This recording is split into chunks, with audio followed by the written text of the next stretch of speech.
Hi, welcome to this quick tutorial on APA citation style. Why do we cite using APA style? Well, number one, it's to avoid plagiarism, but also give credit to where credit is due. So you're doing research and you're supposed to use reliable sources and information that you glean from those sources to support your ideas and your work. So plagiarism is the practice of taking someone else's work or ideas and passing them off as your own. So using a direct quote or ideas that someone else created or published and saying, I thought of this, basically, without saying so much. And you can do that without really attempting to plagiarize, but you want to be careful because even unintentional plagiarism is still plagiarism. And to avoid plagiarism of this definition, I'm citing Oxford Languages in 2023. Citing also helps others find knowledge because you're showing them, hey, this is where I found this. And it helps strengthen your credibility as an author and a speaker, and it contributes to our general knowledge on a topic. There are tons of resources to help you on your APA journey. You can always check with your professor. You can visit the Brenau Library LibGuides. This is shorthand for library guides, and you can find our course number and look at the resources there.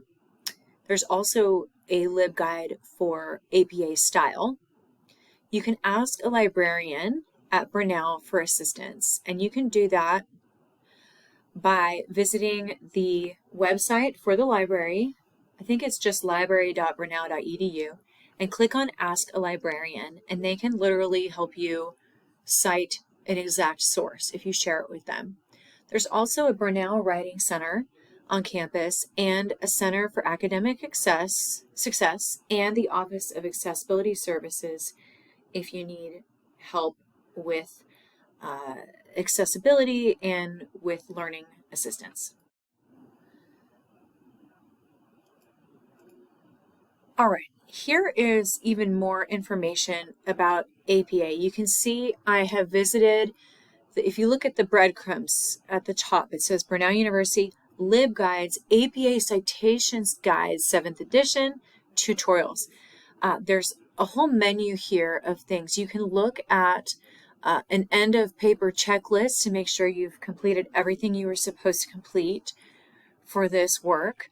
You can look at the reference list, information, sample papers, and templates. There's information about how to cite specific resources. So take a look at that library guide. That should help you tremendously. And that's where you can find the end of paper checklist that says, did you double space all of the content in your paper? Did you put references at the top of your references page? So check that out. Other resources, still more resources. OWL Purdue is generally a great academic source for finding out how to cite your sources. But be careful because citation generators that claim to generate a citation or a reference for you are not always reliable. So you can use them as a tool, but go back in and check that you have cited your sources properly with your own human touch. And OWL Purdue also provides a sample paper. They have a library guide of their own. They have a blog. And generally, any other university, writing center, or library that produces APA resources is going to be a good source for you. So let's get into what citation styles are, particularly APA. And I think examples are really helpful for understanding this. This is an actual student speech manuscript or paper that was created a few years ago in one of my classes. And on the left side, you can see the full sentence outline of a speech. And within that, you can see I've put in the box, I've highlighted an in-text citation. So the full sentence would be, according to the same article, a referendum was held in 1969 that revoked all rules pertaining only to female students. And you can see the last name of the author and the year that the source was created. So when I look at that line or that little source, I can immediately go to your references page and find the complete listing of the source. I can click on the URL and go visit that website and verify or find more information about your topic there. So that's the relationship between the in-text citations on the left and where those actually go to or where they appear on your references page.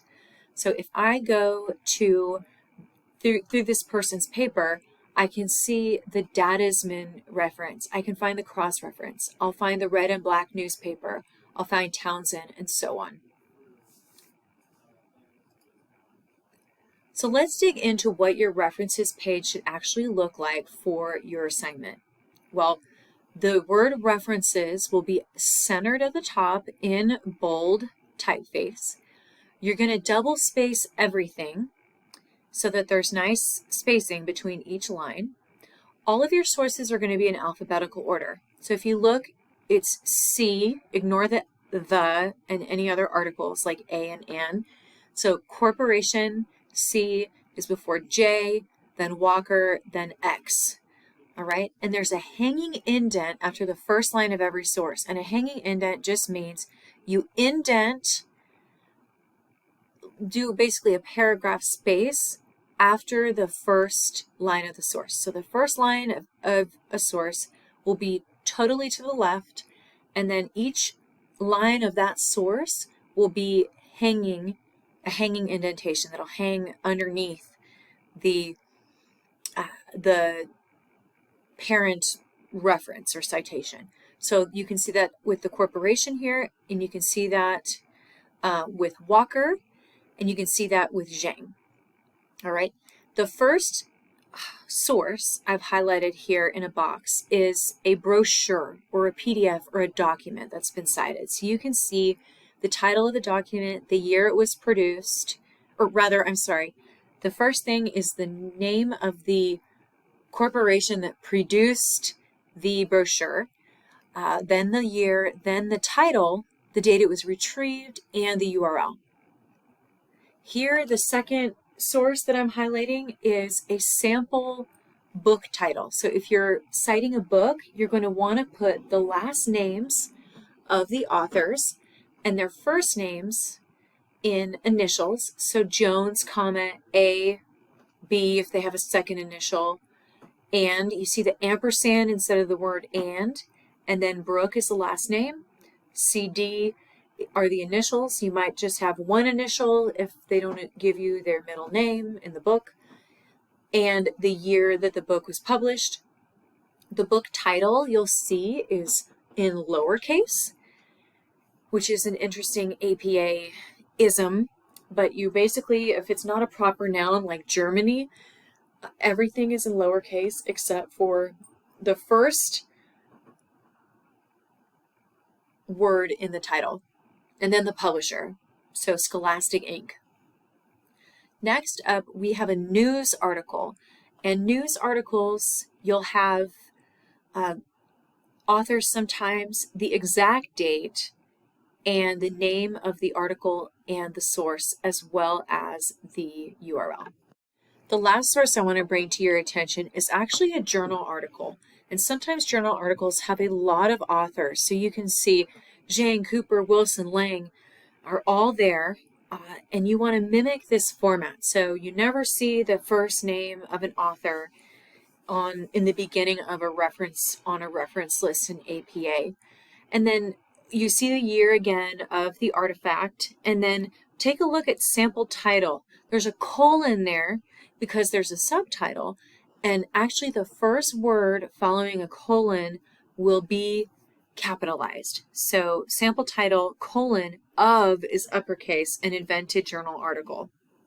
And then a couple of other funky things. Journal titles will not be italicized, but the name of the journal will be italicized, as will the volume number. So you can see here citations, comma, 14 is italicized, and then the issue number is the number 7, and that is in parentheses, not italicized. 34 to 41 are the specific page numbers of that article, And then next to that is a DOI number or a link to go visit that article. Not every journal article will have a DOI number, but if you are able to provide that, that's fantastic. So pay attention to what kind of source you're referencing, and that will determine whether your title should be in italics or not. Let's talk now about in-text citations. So these are the citations that correspond to your references, but they actually appear within the text. And all the information that you put on your in-text citations should match the references page. So don't cite a particular author in your in-text and then put a different author or corporation on the references page. The two should correspond to each other. So one author in an in-text citation will look like the first white box, as Ahmed 2016 mentions ... or following the end of a sentence where you've cited Ahmed, you would put the last name and the year, right? You're not always going to have an author and a date, but you should include those whenever possible as your first piece of information.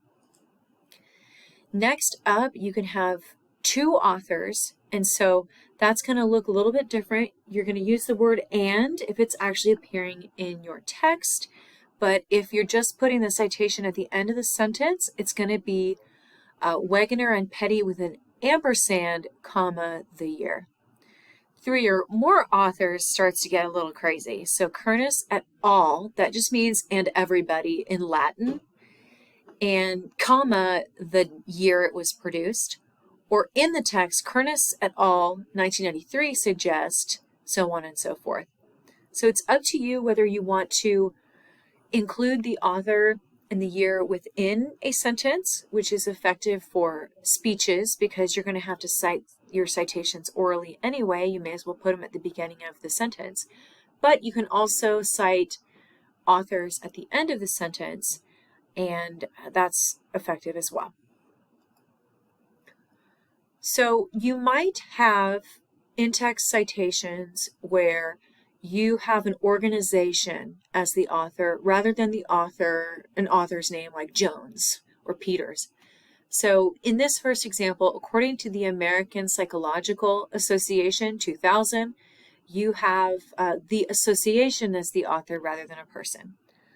If the author is unknown and the date is unknown, check this out. I have the first 3 words of the title of the article and N.D. That stands for no date. There's no date. So this is common with websites where there's no year at the end of the page and there's no author affiliated with that. But typically you'll have an organization or association that you cite as an author rather than having to cite the first few words of the article. And finally, you might not have any page numbers, but if you're citing a source directly, you want to make sure that you point us to the paragraph. So if it's a website, I found this in paragraph 6 is basically what you're saying, and you can put the name of the section as well. These are just a few examples. There are many more iterations. So you want to be careful to look up what you should do in cases of information missing. Another note is that you can paraphrase information, so summarize and change some of the wording, or you can directly quote a source. Paraphrasing is encouraged in APA style, but either one is acceptable for my class. So here's an example of a direct quote. The homeless were typically neglected growing up since they, quote, commonly come from families who are riddled with problems and marital disharmony, end quote. So that is a specific word-for-word phrase that I have taken from a source, which is denoted by the quotation marks, and that's from Rokoch 2005, comma, P, period, for page number, 477. So if I open up this book from Rokoch or this article, I should be able to go to page 477 and find it. Another example follows as Rokoch 2005 notes the homeless, quote, often have no one to care for them and no one who knows them intimately, end quote. and that's on page 477. You don't have to have the last name or the year because